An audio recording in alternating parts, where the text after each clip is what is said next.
Okay, as I see people streaming in, I see some familiar faces. Ankita, nice to see you.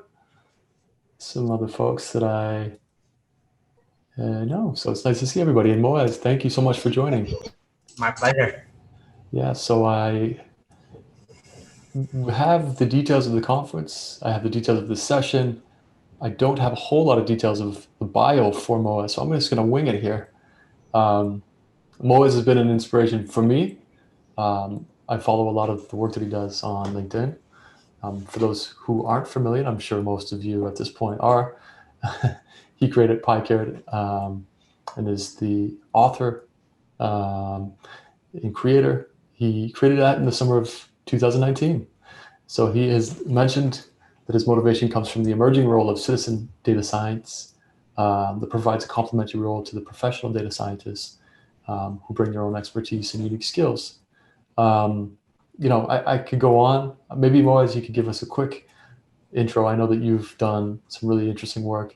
Coming Mhm. from Monaris, you were an adjunct professor at Sheridan, um, were on the faculty at Lambton College, amongst other things. But I would love to learn just a quick minute, if any, of your journey and what led you to get here.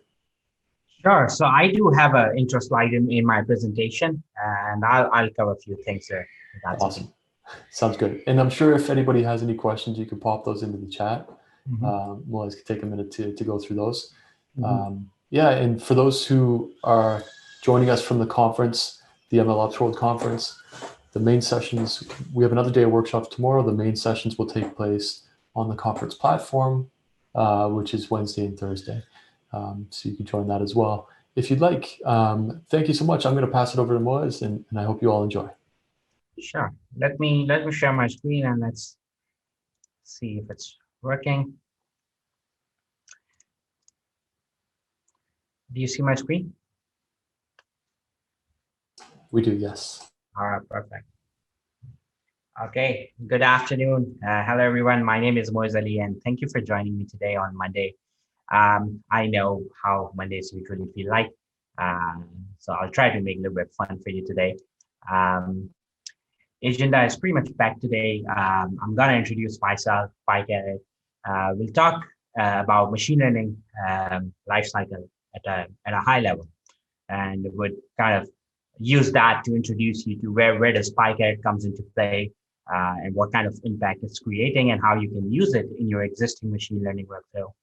And then I have four demos, um, and I don't know if you would have time to complete all demos, but I'm gonna try my best to go through them all. The first demo is more towards data science stuff of PyCaret, but demo two and onwards, let's start talking about uh, integration of MLOps with PyCaret.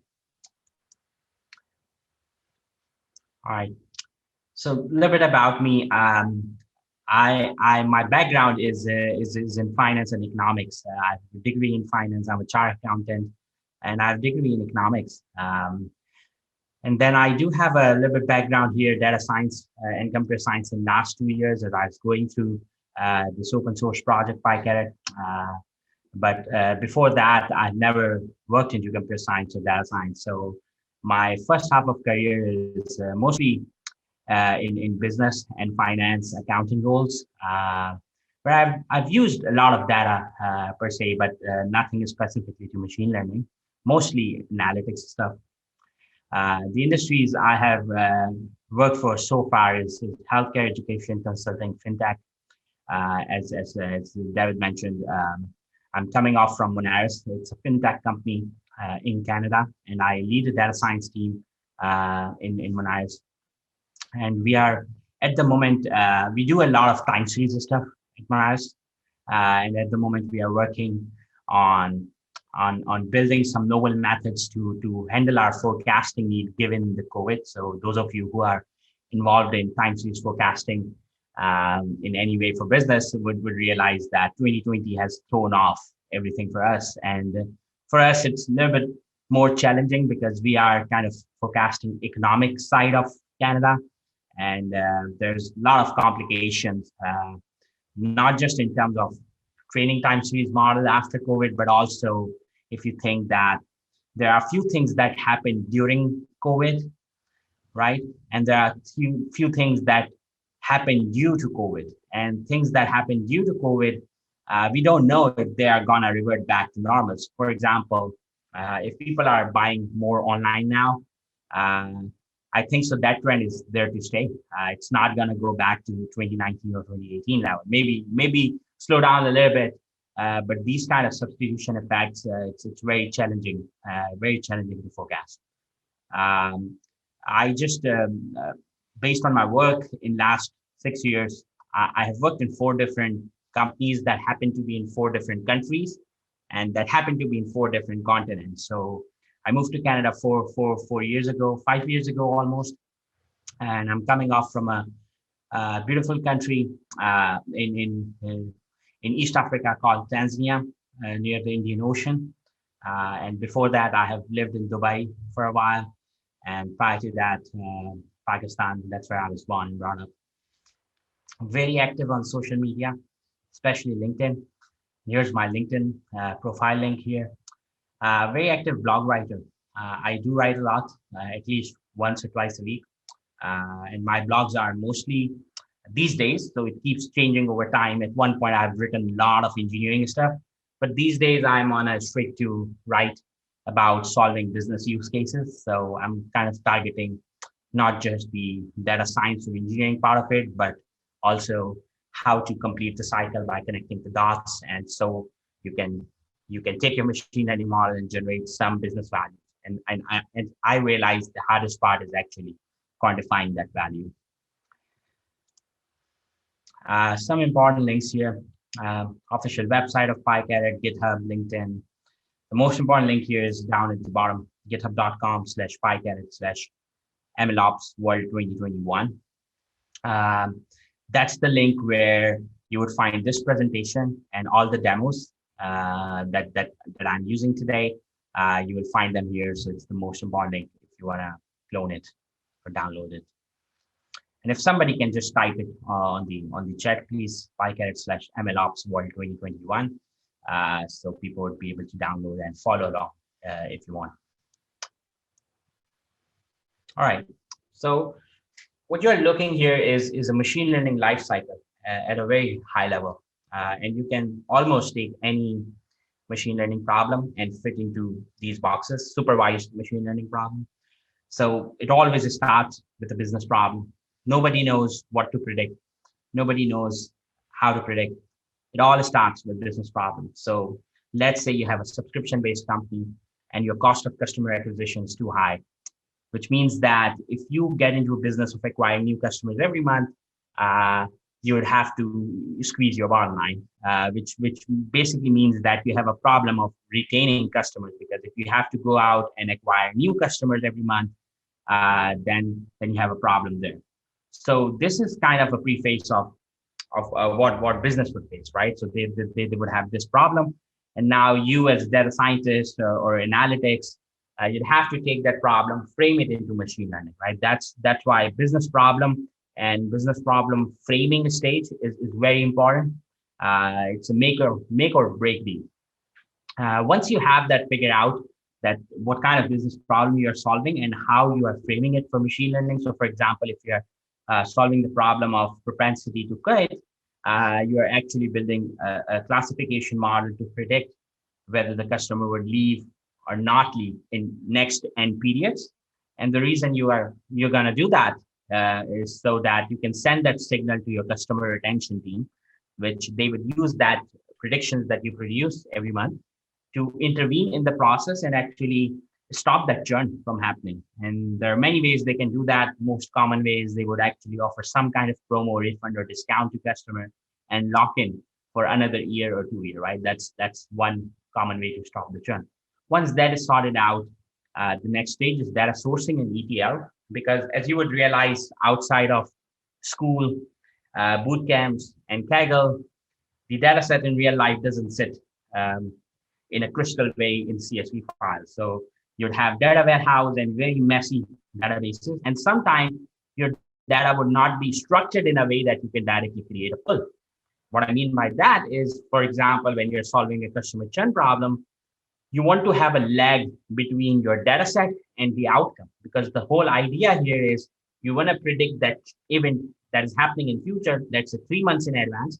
So you can imagine there would be no table in your data warehouse that would record the X features and Y feature with that lag that you want, right? So to begin with, for this problem, you would actually have to write SQL queries to create that lag, right? Because that data set doesn't exist. So data sourcing in ETL is, depending on the use case, could be a very simple to a very complex problem, ranging from one database to multiple database.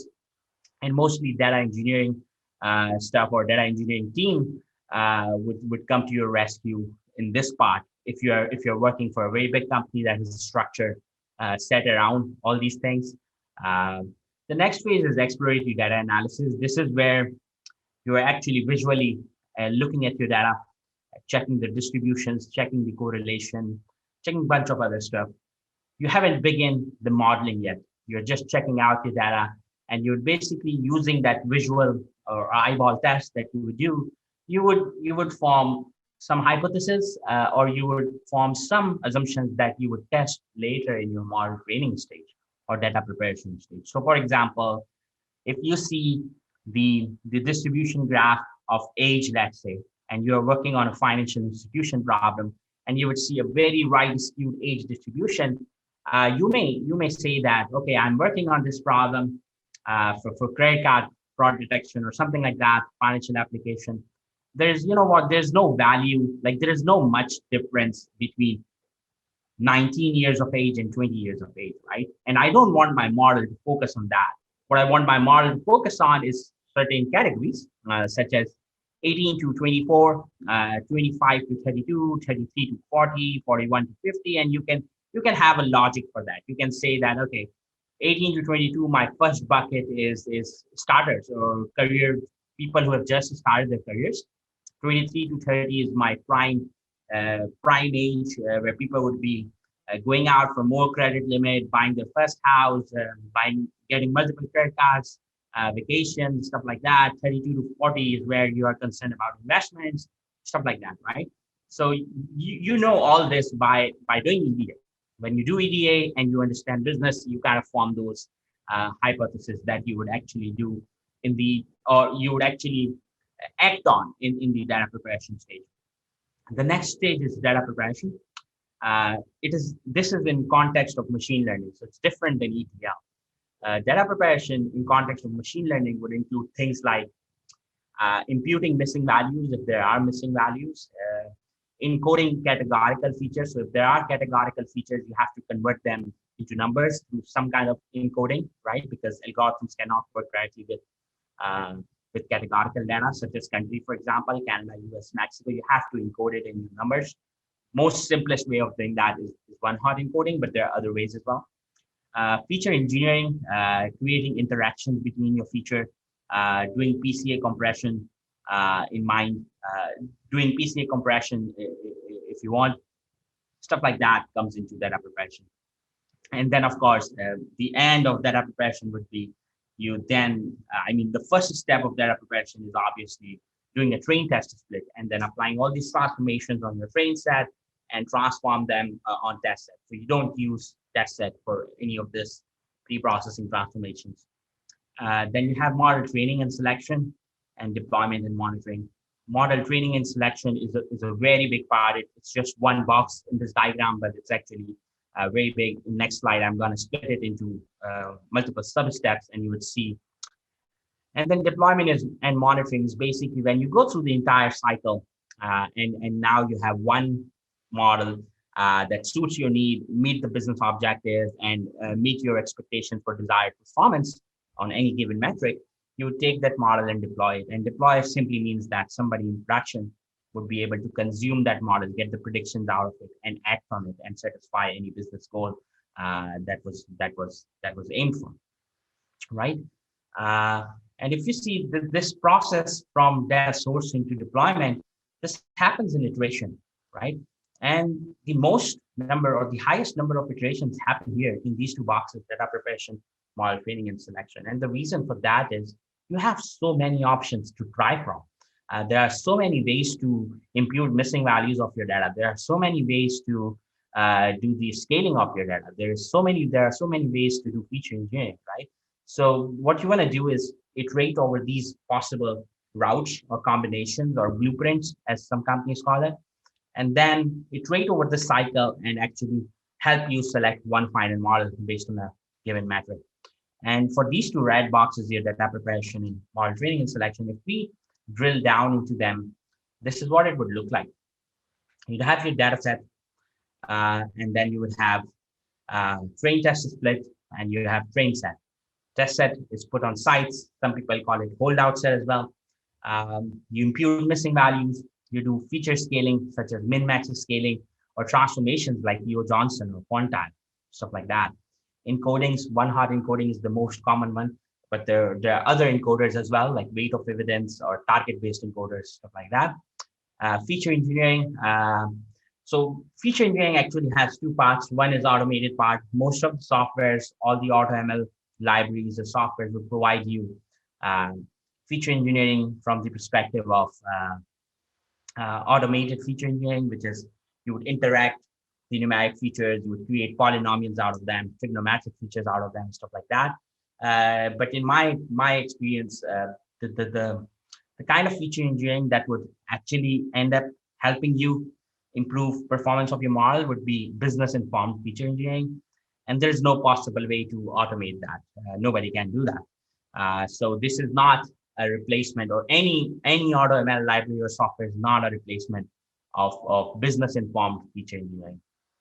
Okay, once you have that, everything ready, at this point, you set up a cross-validation environment. This is how you test your models, right? And cross-validation environment has a loop inside of it. So you are training your models, each model n number of times, which is equal to number of folds. And then you are training it, you are tuning hyperparameter if you'd like, you're ensembling it, and then you are selecting one final model out of it, which you then one more time test on your holdout set or test it just to make sure that you are not overfitting or nothing funny is going on. And then once you have that final satisfaction that, okay, my mean absolute error cross validation is, let's say, $120, and holdout set is $118, $119, $115, $125, pretty close. And I kind of agree with that. You take that model and then you finalize it, which means that you fit on the entire data set, if you like, including the test set, and you deploy it in production. And when you deploy it, there are many options. You could deploy it as a file system. So you can expose your model. At the end of the day, the model and all the transformation are saved as a file on your local computer or cloud, right? The default format that we use, or scikit-learn use, is called Pickle. But there are other formats as well, such as ONX and or PMML, predictive modeling markup language. You can actually save your model as a file and then deploy it. And there are multiple ways of doing it. You can do batch processing deployment, so you can use any front-end BI tool to deploy your models, such as Power BI or Tableau or ClickSense. Or you could publish your model as an API on Azure, AWS, or GCP. Or you could simply have a virtual machine where you have a model or transformation pipeline model saved as a file. And every time, let's say you're running a scheduled process overnight, where your ETL tool would fetch in the new data or the recent data from production, and there would be a Python script that you would schedule through cron job or something, which would basically load the new data and pass it through your model for scoring. And then at the end, you can write that output back into database and expose it through some kind of BI tool, right? But the most common way of deployment that I have seen is when you take your model and publish it as an API, so that any downstream application can make a call to that API to get the prediction back. All right, so what are the challenges? So you might have guessed from the diagram that it's a very iterative process, and if it's iterative, it means it's a very time-consuming process. Right tooling in the hands of right people is very important, because what I have seen, or my team has seen in last 2-3 years, is data sciences or machine learning is now, at least for the top tier organizations, it's actually getting out of bound from a centralized technology department. It's actually becoming part or embedding in the culture everywhere. So you would have data science, citizen data scientist, some people call it that way, in marketing, in finance, in HR, in sales, right? And I think that's the right way. Machine learning and data science has to become part of culture in order to fully benefit from it, right? And if you don't agree with this, think about it from bigger perspective, right? Outside of tier 1 organizations, Google, Amazon, Microsoft, because uh, I'm sure if we take the total count of the companies in the world, 90% of the companies would be small size companies. And that would be the third generation of AI adoption that we haven't seen yet. That is yet to come. There are 800 million users using Microsoft Excel, and sooner or later, they would get sophisticated in terms of their analysis, right? So there's a huge adoption curve coming. And we think that, and I personally think that right tooling is very, very important. And that's one of the prime objectives of creating PyCaret. Creating seamless pipeline is hard. Managing in production is harder. What I mean by that is when we think of machine learning, we think of model. Well, model is just one part of it. Anything that you do before model, before training the model, all these steps that you have to orchestrate it is pipeline, right? Put model together with all those steps. This is pipeline. Creating that is manually is very hard. And not in terms of coding, but it takes a lot of brain power to code that and manage that. And then what I've seen is in small teams, especially where the structure is not yet set, the company is still looking for its first solid use case or second solid use case. There, if it's very easy to kind of lose the focus on end goal, that why we are doing this to actually solve a problem. And in small teams, it's very easy that you take technical debt way too much, way too quickly. And it's very hard to get out of that technical debt unless you hire a very experienced and big team. And finally, scalability is not just desirable; it's very much needed. I don't think so. GPU training would be an option a few years from now. I think everybody would be doing it on GPU as hardware gets cheaper and cheaper, and availability becomes more like the adoption becomes um, more normal, I would say, right? Because at this point, having a GPU on your computer is a little bit extraordinary. It's not ordinary, right? I don't expect people to have a machine with GPU, but I think over the years this will change.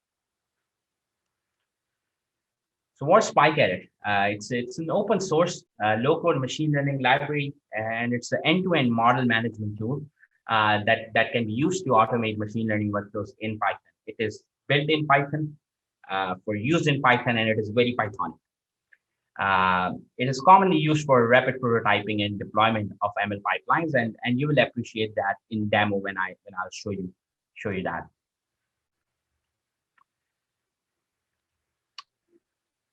Okay, some features of PyCaret: you can prepare data for your modeling, right? Missing value imputation, feature engineering, scaling, transformations, etc.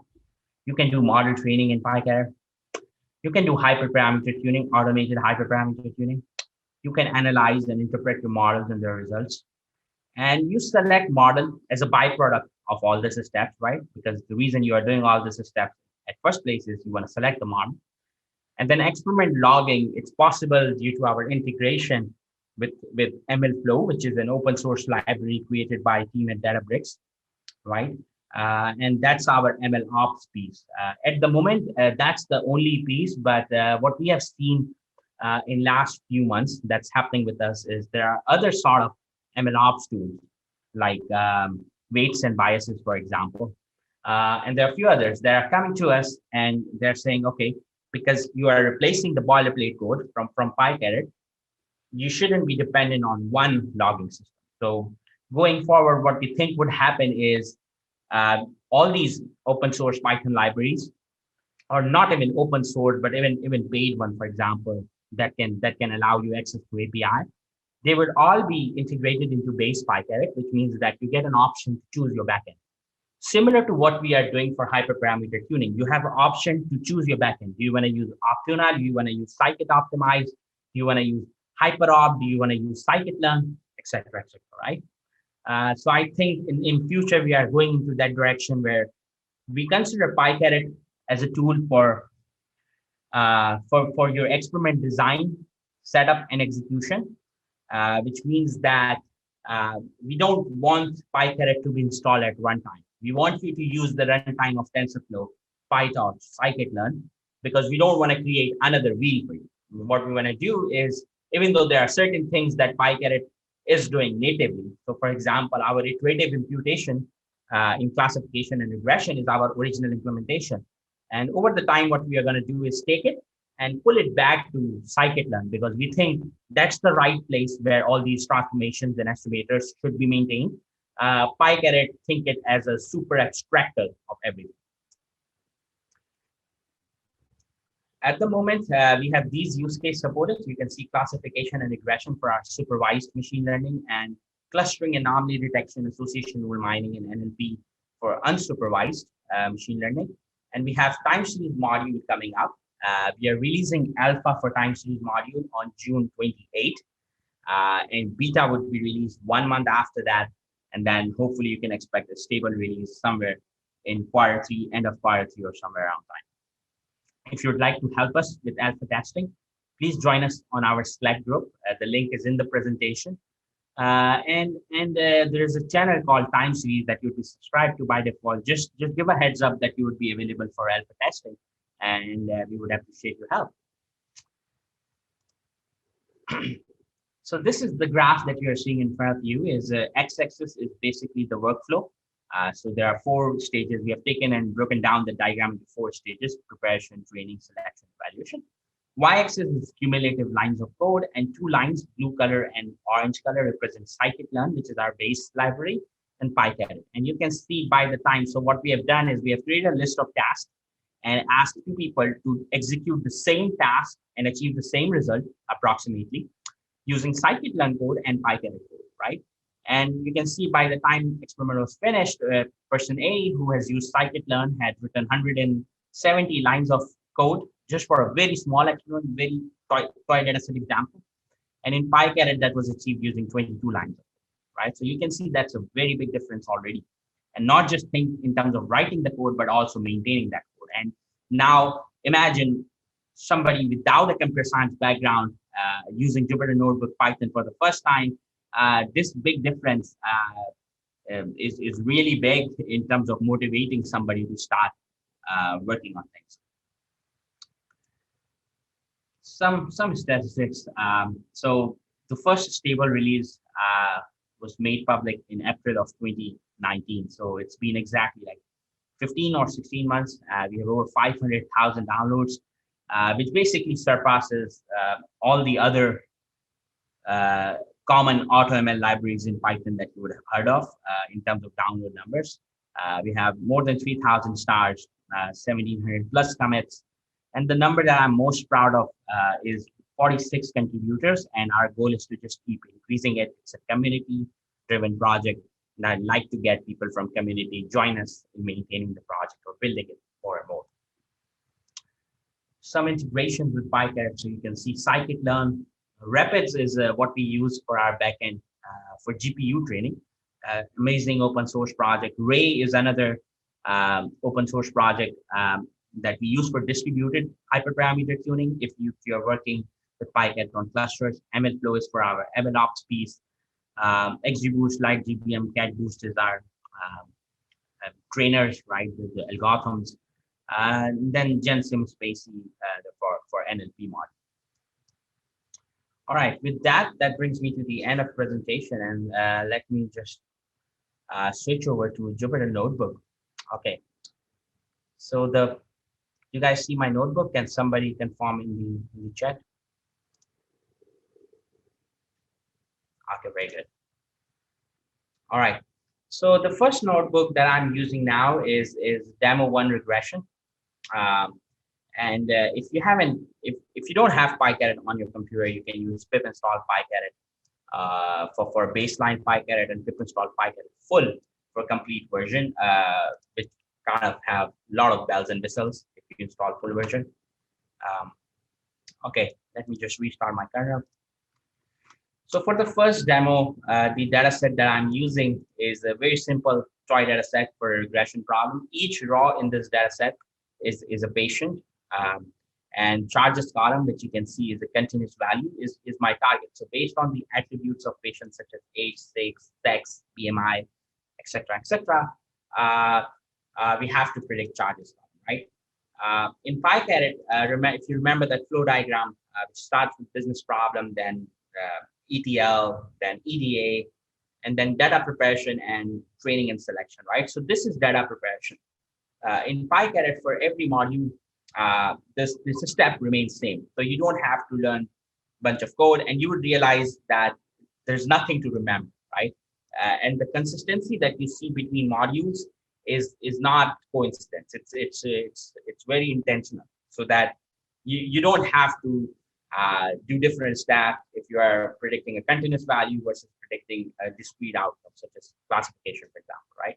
Okay, so what you do here is, because this is a regression problem, I'm gonna import the regression module and initiate the setup by passing the data frame, which is this data here, and passing the name of target column. And when I run it, what PyCaret would do is it would go behind the scene and infer the data types for each of the column. And if I'm okay with it, I can press enter and continue. In this case, I'm just gonna continue. And you see I've passed session ID here. Session ID is basically, it's like a random state, right? When you pass session ID to us at the time of setup, what we do is we take that and we propagate that into every single function that is being used, right? Which basically means that if I give you this session ID, and as long as we are on the same machine, same OS, you would be able to reproduce exact same experiment with just by passing session ID. All right, give me a second. There's somebody on door.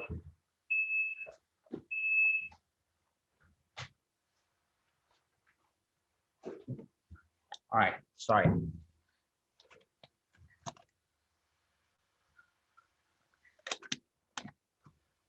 Okay, so once setup finishes, it would print this output for you, which has a bunch of important information: session ID, target feature, original data, missing values, numeric features, bunch of other options, right?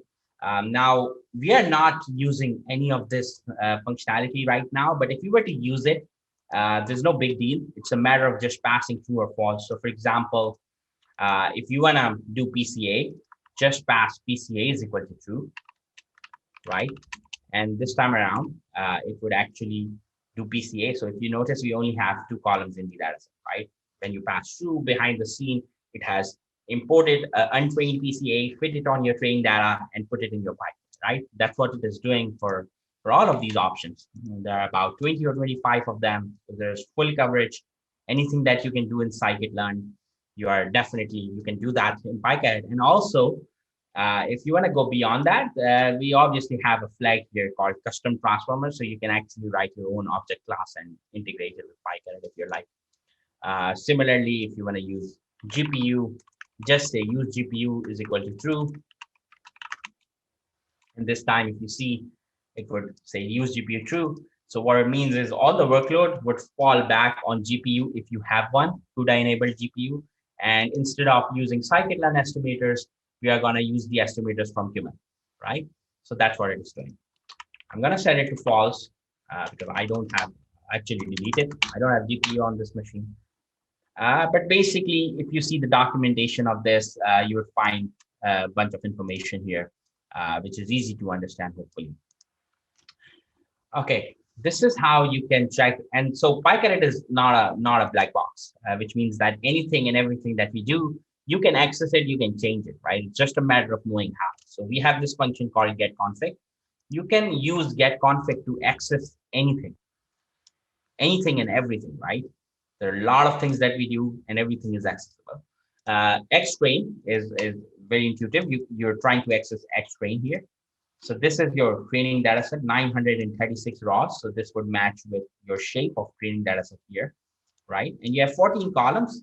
And you can see why there are 14 columns, because there are certain features that were categorical. So for example, in this case, children was treated as categorical, region is categorical. So you can see this is all one hot encoding being done here. you can access, so you would see that all these columns, children 0, 1, 2, 3, 4, 5, they were not smoker, yes, sex, female. All these columns were not present in our original data set, right? And that's why the shape got expanded because of one-hot encoding. Okay, after setup, there's a function called compare models. Let me just run it.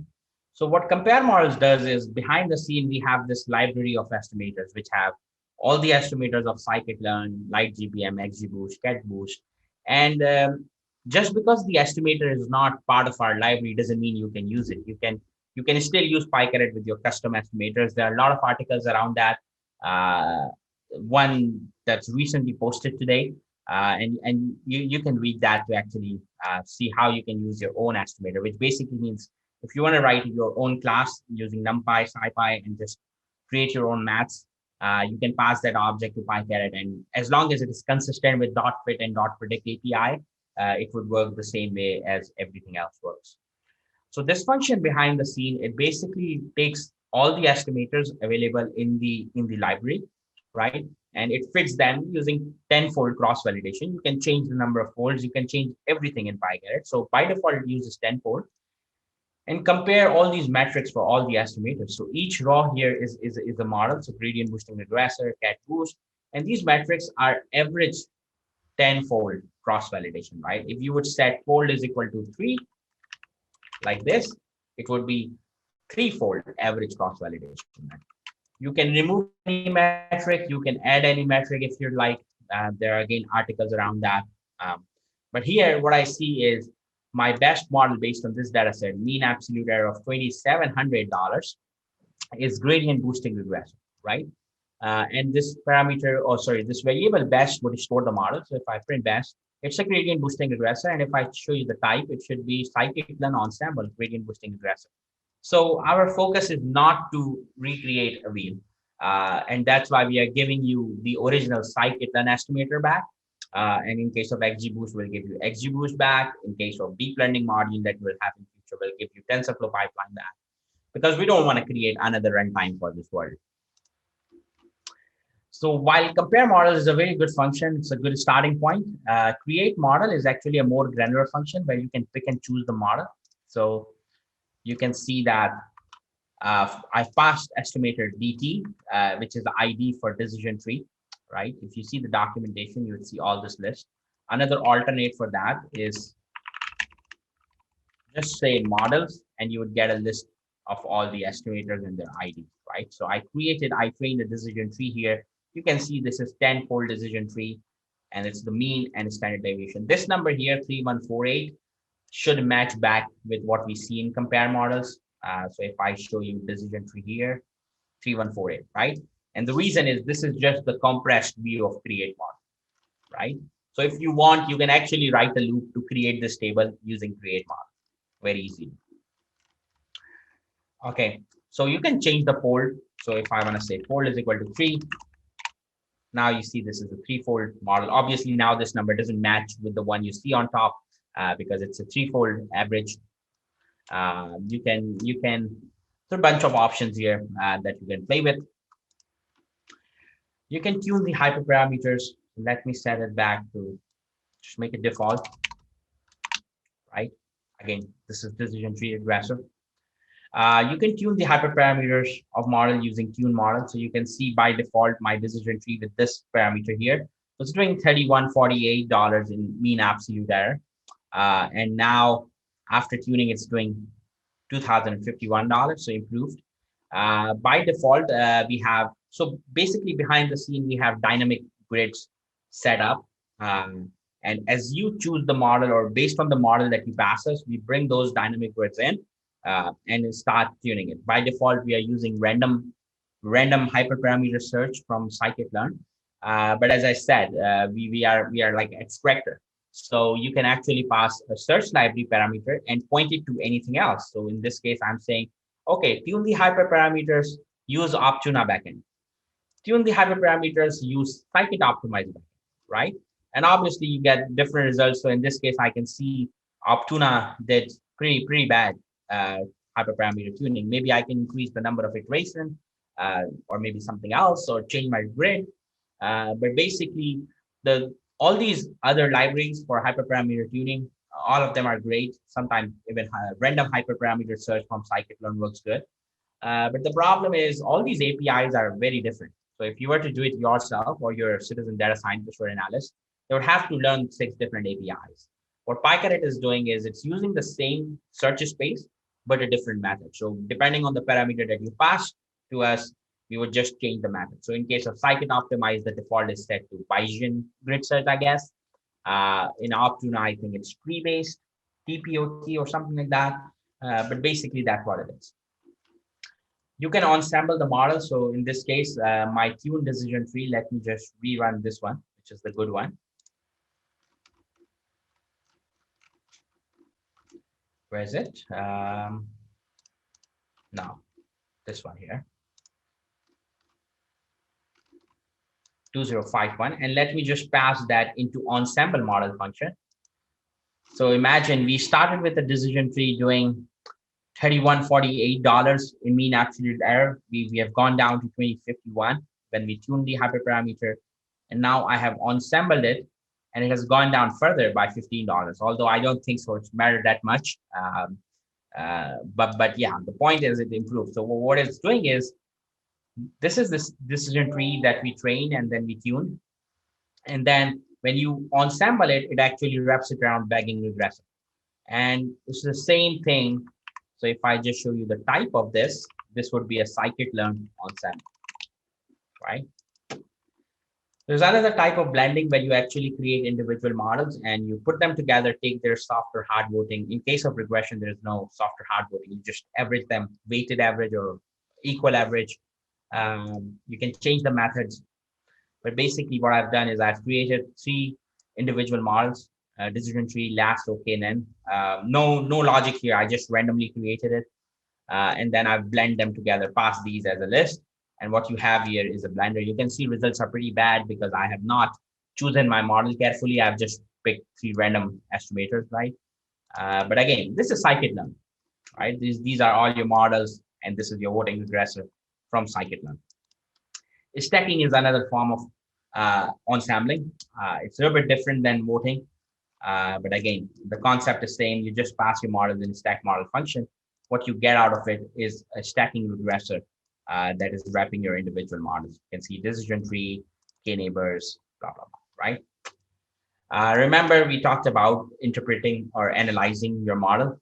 So we have a function called evaluate model, which has a bunch of plots. So in this case, you can see default is set to hyperparameters. So it's showing me all the hyperparameters of my model. I can see residuals plot. So this is your residuals. You can see prediction error. And if there's feature importance plot available, you would see feature importance plot, Cook's distance, blah, blah, blah, right? There in total classification, regression, clustering, there are about 90 to 95 plots in total, which is the most commonly used plots. And again, we have a bunch of other options here. You can increase the resolution of these plots. You can save them. And we have basically added bunch of bells and whistles as the requirement came from people. So for example, one of the requirements is we want to have a very high scale resolution image so that we can just use it right away in our papers, stuff like that, right? You can use interpret model function, which is basically, if you have used Shapley library before, so it's another way of looking at the interpretation of your model results, right? And basically what it would do is it would tell you which features are important and along with the direction, right? So when you just check feature importance plot and you see all those bars, it tells you that smoking is an important feature, but it doesn't tell you for in which direction. Is it for increasing the cost or decreasing the cost, right? That doesn't tell you the direction. This is what I mean. It says a smoker, yes, is important. Yeah, we know that, but it doesn't tell you which direction it's influencing the model. Shapley values gives you more visibility to that. Now, we don't have enough time to go into how to read this plot because there are 3 axes going on together. There's y-axis showing you the features, x-axis showing you the sharp value, which itself is a science. The colors are represented by the actual feature value high and low. So there's a gradient here. And this plot is called bee swarm plot or something like that. But basically, when I look at this plot, I see, okay, if the smoker yes feature is high, which is red color here, Shapley value is high. So this is 0 base impact. And anything towards right of the base impact is kind of impacting my model to increase the charges, right? So I see, okay, if you're smoking, charge is gonna get increased. As the age goes higher, charges goes higher. As the BMI goes higher, charges goes higher. And really interesting, children 0. Now you see this is opposite of the first three. Now I see if your children is 0, which is one hard encoded column, then your charges is low, right? Very interesting plot. You can use it in many ways. So this one I am actually looking at one observation of test set and actually querying which specific features for that observation is making model is influencing model to make the prediction the model, right? And somebody asked if you can do partial dependency plot. We have just added. So if you download PyCaret from GitHub, you would have access to PDP plot here. Let me see. Yeah, I'm still using the 2.3.1, but in next release you will have plot is equal to PDP, and then you can check the partial dependency plot. All right, so we have covered the entire cycle. This is you can check the prediction of your best model on holdout. Remember, notice that we are giving you the metrics, and the reason we can do that is because we have the labels for holdout set, right? So this is what I was saying, that you check one more time or the final time before you actually take the model, put in production. You check it before finalizing, right? So what are you doing on your holdout set? So in this case, I'm doing 2386 as opposed to cross validation of 2702. If these two differences are big enough, that could mean overfitting or underfitting. And this is what you have to take care of. All right. If I should show you the holdout set, you would see there's a new column, new column label got attached to it, right? I'm creating a copy of my data frame and dropping the data column because this is how you would use this in production. Imagine this is your new data, right? And you don't have label yet. That's why you have a model to predict the label. And you can do that using the same function here, predict model.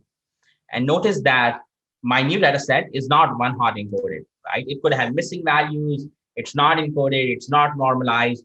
It's nothing. It's just your raw data. You just have to pass the data to the best final. And notice that you would get your charges column back. This is your prediction. But this is the same data as you pass. So it's human readable. That's the best thing. It's human readable output. Everything happens under the hood. All the transformations and inverse transformations happen under the hood, right? And the reason this is happening is, let me just show you. If I save this best final, this is a pipeline of all the tasks, and the last thing is your model here, right? If I just load the pipeline, look at this. All the imputers, everything is in this one pipeline, which ends with model. With this one line of command, you can deploy this model on AWS. Obviously, you have to configure your access, but basically, at this point, this model insurance pipeline AWS is now sitting on my S3 storage, not the model, the entire pipeline. And it is sitting on my AWS storage. If I want, or you want, and you have access to it, you can actually use the load model function of PyCaret to actually import that in your environment or any virtual compute. All right, that's the end of demo one. We are running short on time, so I'll quickly show you the second demo, which is demo 2 notebook. And this time around, I'm using this very common air passengers dataset. And notice something different about this dataset. This is a time series dataset. Each row here has an order, and we have to preserve that order, right? If I quickly just plot this, what you would see is a line graph. So number of passengers through 1949 to 1961. So the blue line is actual transactions at each point, and the red line is just the moving average that I created to capture the trend. What I'm doing here different is because you cannot work directly with dates, right? So you have to extract the features from date. So if I run this cell here, you would see that now I have the exact same data set, but I have created these three separate features. So month number, year number, and series is basically just a continuous value of numbers and passengers. So I've kicked out the date and instead created these features. I'm explicitly doing train test split this time. So I'm saying anything below 1960, give me train set. Anything greater than equal to 1960 is test set. So I can see 132 points in my train, 12 points in my test. And this is the same setup command that we have run in demo one. But basically this time there are a few things different. Data is data, in this case, train.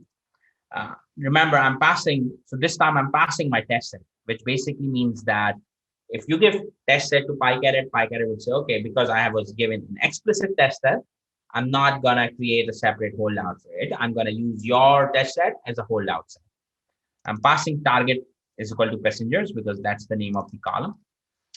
Fold strategy, time series. So by default, PyCaret uses K4, and as you can guess, this is time series. You cannot do a random shuffle or random split. You have to follow the order. This is the way for PyCaret knowing this is time series.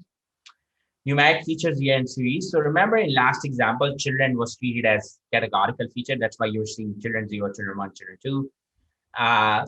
Because we basically pressed enter on that screen and we just agreed what PyCaret said.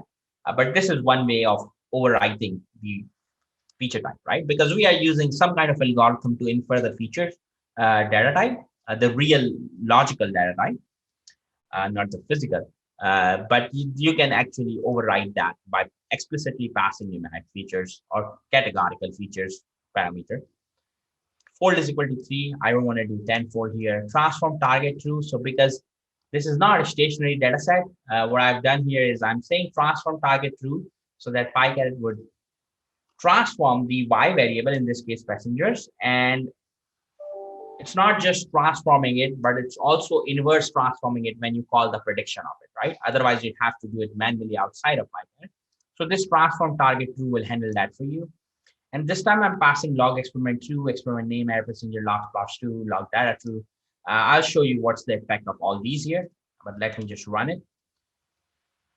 And notice that this time it didn't ask me about the data type confirmation because of silent is equal to, right? This is how you would use PyCaret in production because you would not have that ability to press enter when it is running it as a script, right?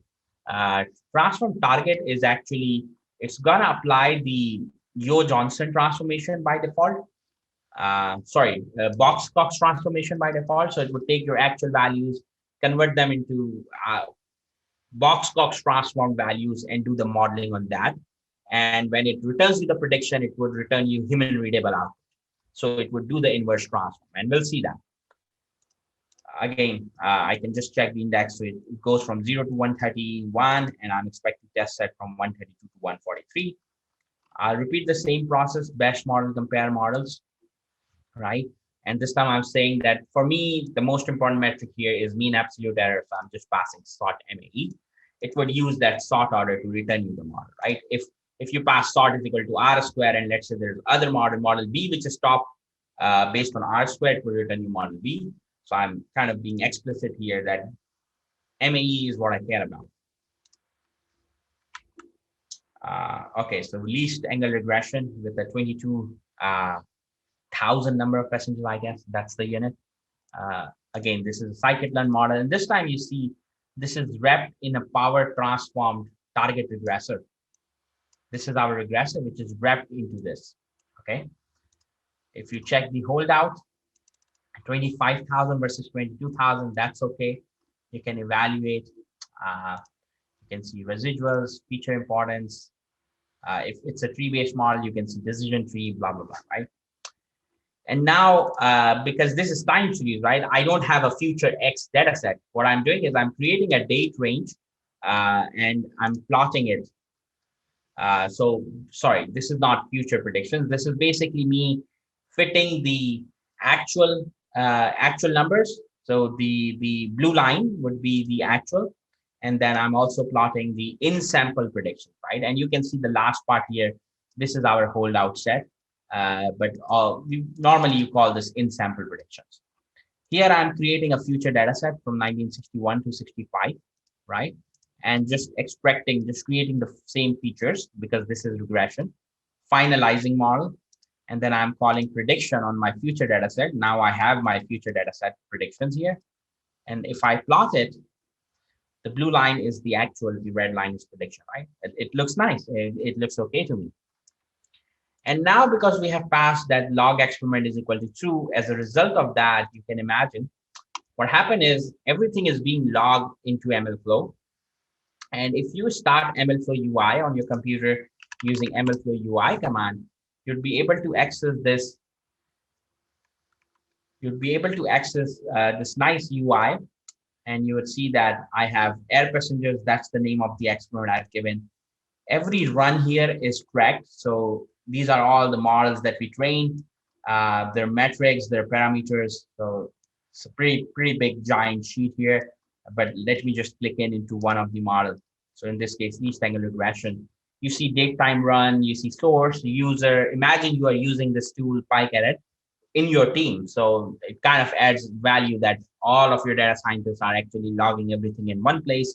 You can write notes if you like. It keeps track of all the parameters, the final parameters, keep track of all the metrics on training set, some other unique IDs that you can use to connect things if you want. Because I have said log plots is equal to true, so it's also logging all these plots here for me. Error plot, residuals plot. It's also logging this table here that you see in Jupyter Notebook as an HTML in case you want to embed it into other applications. And it would store the entire model or the pipeline, and you can use that. If you can actually import that model from this path into your environment and call prediction of that, because it would be the same pipeline. Or you can use MLflow functionality to register and publish it as an API. It's not gonna. So if I just do it now, it's not gonna work. It would say model registry functionality is unavailable. And the reason for that is by default, MLflow works with a file system. So it is saving every metric, every metadata as a file in your folder. So if I just go and open my folder here, you would see the ML runs. It's kind of storing everything here, right? Tags, params, metrics. For registry to work, you actually have to configure the database.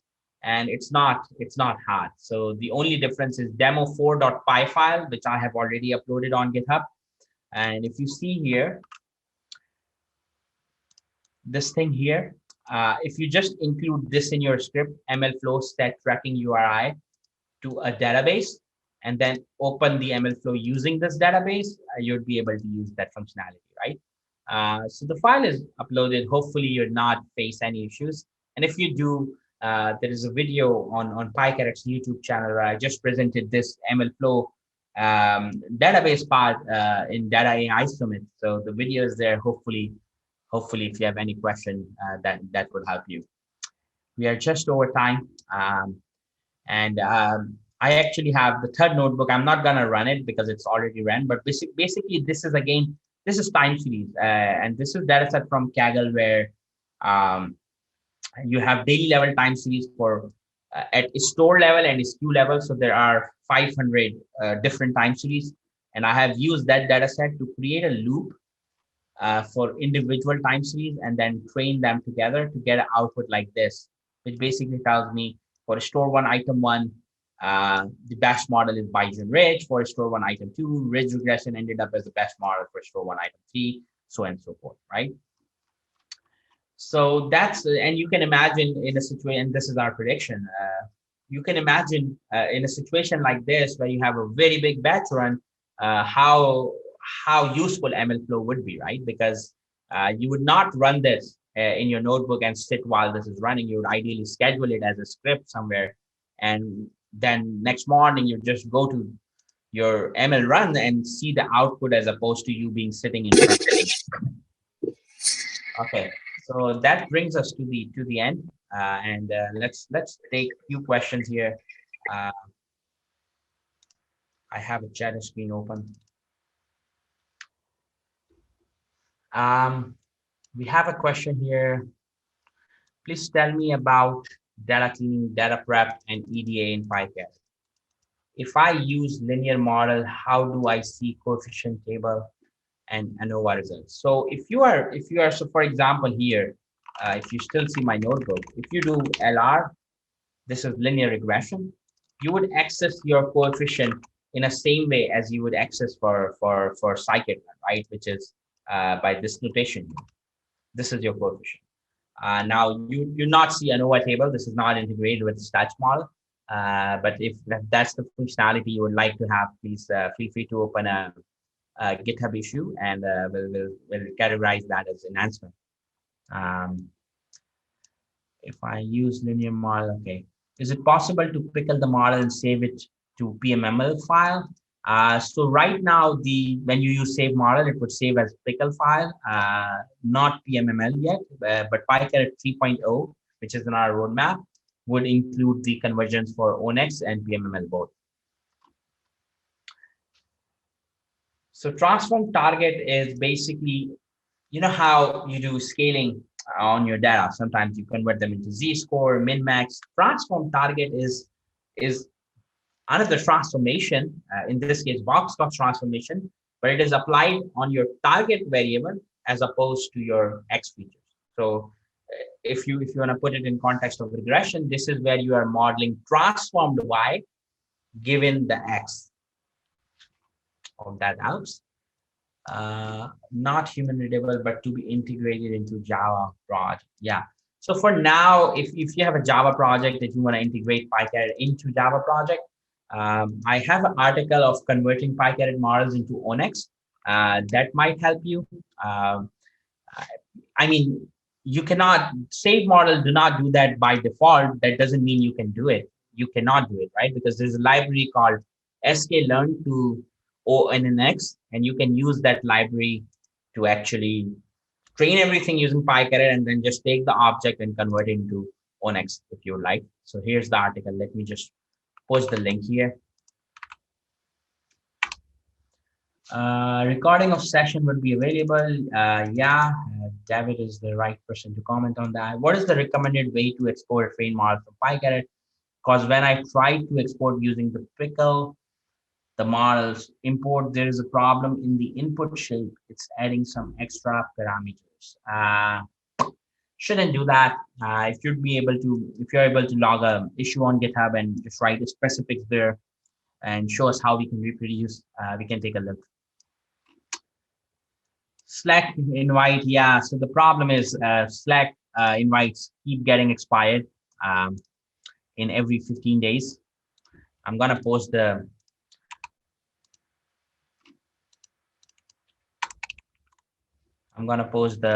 new link here.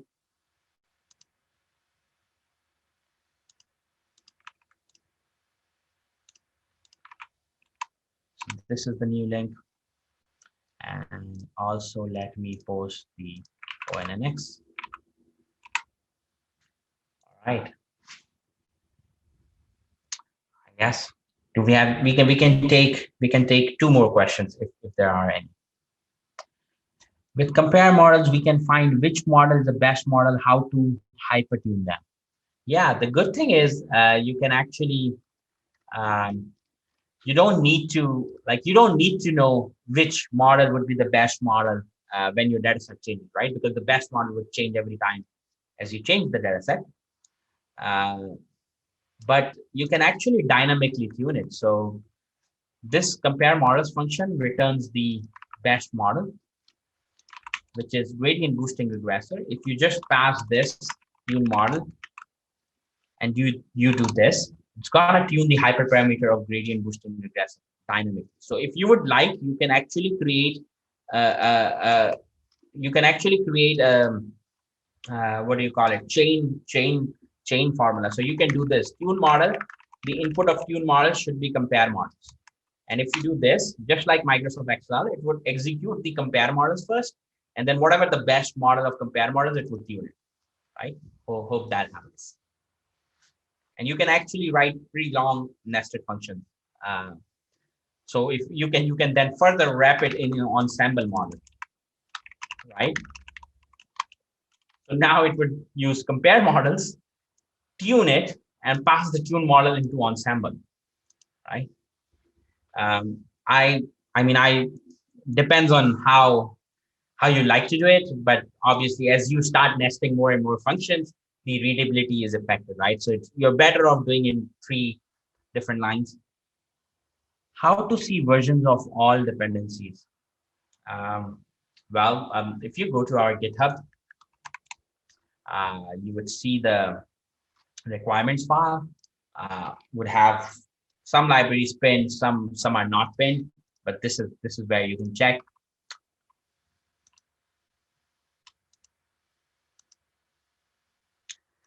At times when I use compare model and choose only XGBoost alone, it gives empty results. So for that, update your XGBoost model, XGBoost library. That might help. And if you are just tuning or training one model, you don't actually need to use compare model, right? I guess you are doing something like this: compare models include is equal to XGBoost. I think you are doing only this, right? So this is equivalent to if you were to just do create model, right? Yeah, so you see with create model, you get a little more information. Here you only see average scores. With create model, you would see scores by 4. This line would obviously match with this line here, but you also see standard deviation. So yeah, if you're just training one model, just use create model, right? Okay, we can take one more question and then can end. All right, do we have one question? Quick one.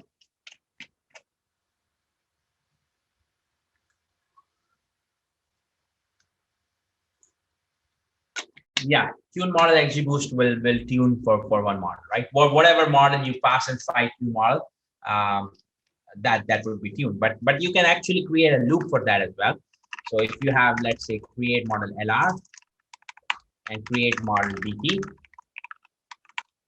and you have 2 separate models. Now you want to do tune models is equal to tune model I for I in DT LR. So now you have, so this little list comprehension would tune both the models and you would get a list back where your first model is decision tree and your second model is linear regression. Create model is training the model using default hyperparameter settings of base libraries. So in case of decision tree, it's scikit-learn, is in case of XGBoost, it's XGBoost. Tune model is actually tuning those hyperparameters. All right. Okay, thank you everyone.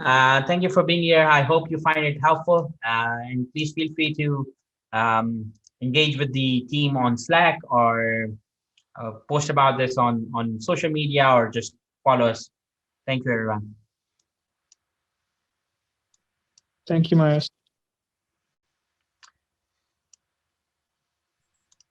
Thank you so much, Mizali. Thank you so much.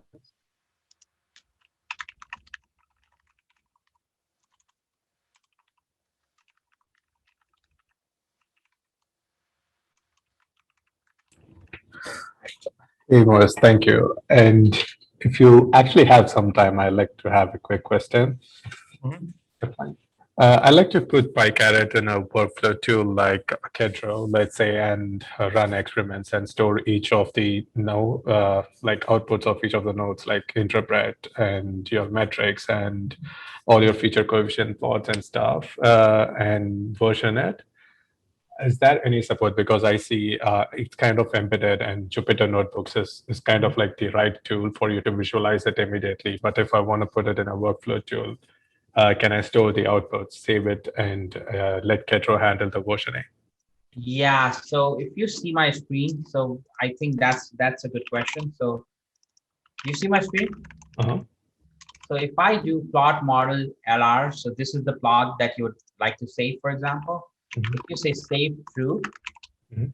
it would save the residuals .png in the same folder as your notebook or your workflow is. So you can actually go here. I would see, there you go. It's your residuals .png. So you can save the outputs at every stage. There are some exceptions, like you can't save Shapley plots yet, but that's something we'll provide in future. But at most of these stages, you would be able to save the output if that's what you want.